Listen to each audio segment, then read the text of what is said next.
जय श्री गणेश जय श्री हरि सकट चौथ व्रत की कहानी। इन दो कथाओं के बिना अधूरा है व्रत। गणेश जी और सकट माता देती हैं संतान की लंबी आयु का आशीर्वाद।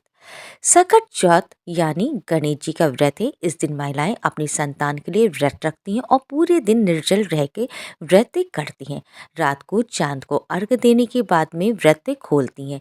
इस दिन गणेश जी और चौथ माता की पूजा की जाती है। गणेश जी से संबंधित दो कथाएं बहुत ही महत्वपूर्ण हैं।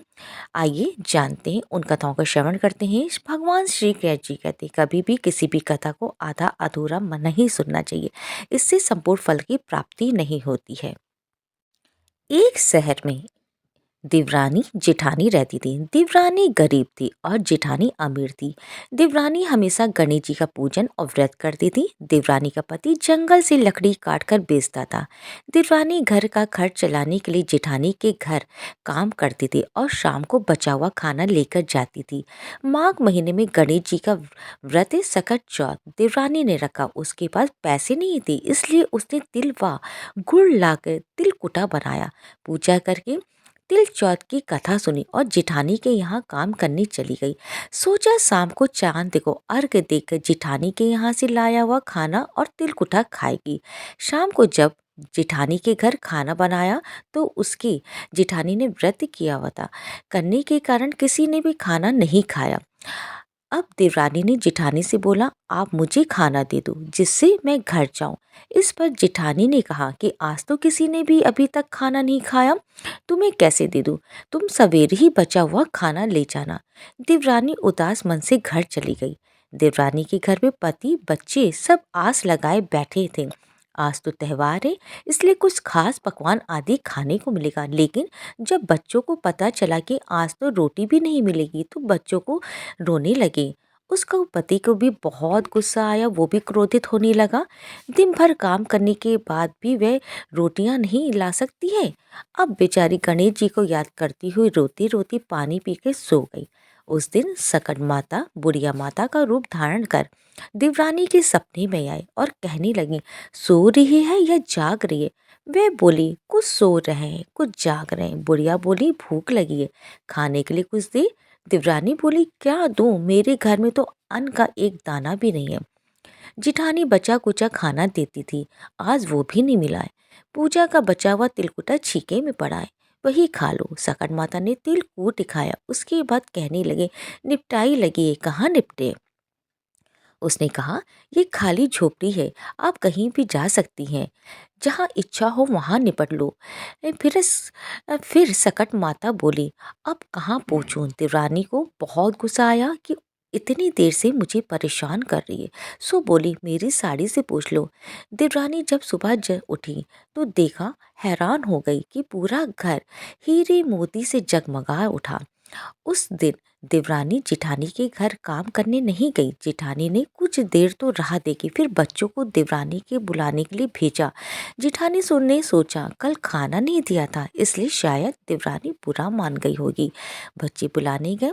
देवरानी ने कहा कि बेटा, बहुत दिन तेरी माँ के यहाँ काम कर लिया। बच्चों ने घर जाके माँ से कहा कि चाची का पूरा घर हीरे मोतियों से जगमगा उठा है। जिठानी दौड़ी दौड़ी देवरानी के पास आई और पूछा कि ये सब कैसे हुआ। देवरानी ने उसके साथ जो कुछ हुआ था सब बता दिया। उसने भी वैसे ही करने की सोची और अगले वर्ष जब सकट चौथ आया तो उसने भी तिलकुटा बनाया। रात को सकट माता भी उसके सपने में आई और बोली, भूख लगी, मैं क्या खाऊं? जिठानी ने कहा कि आप लिए छीके में रखें फल और मेवे भी रखें, जो चाहे खा लो। सकट माता बोली, अब निपटे कहाँ? जिठानी बोली, मेरे इस महल में कहीं भी निपट लो।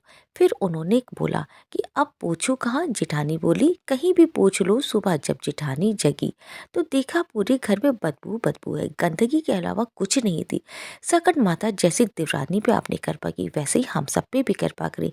जो भी ये कथा पढ़ रहा है, सुन रहा है और हुंकारी भर रहा है, उन सबकी मनोकामना पूरी करना। जय श्री गणेश जय श्री हरि। भगवान श्री कृष्ण जी कहते कभी भी किसी भी कथा को आधा अधूरा नहीं सुनना चाहिए।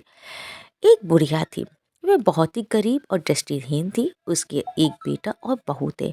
वह बुढ़िया सदैव गणेश जी की पूजा करती थी। एक दिन गणेश जी प्रकट होकर उस बुढ़िया से बोले, बुढ़िया माँ, तू जो सो मांग ले। बुढ़िया बोली, मुझे तो मांगना ही नहीं आता है, कैसे और क्या मांगूं।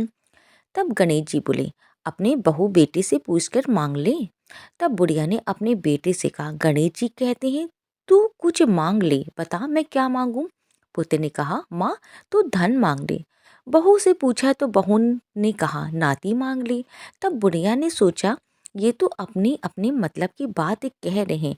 तब उस बुढ़िया ने पड़ोसियों से पूछा, तो उन्होंने कहा, बुढ़िया तू तो थोड़े दिन ही जिएगी, क्यों तू धन मांगे और क्यों तू नाती मांगे, तू तो अपनी आंखों की रोशनी मांग ले, जिससे तेरी जिंदगी आराम से कट जाए।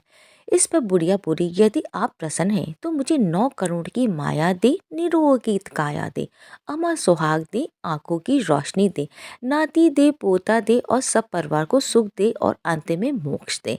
ये सुनकर तब गणेश जी बोले, बुढ़िया माँ तुमने तो हमें ठग लिया, फिर भी जो तूने मांगा है वचन के अनुसार सब तुझे मिलेगा।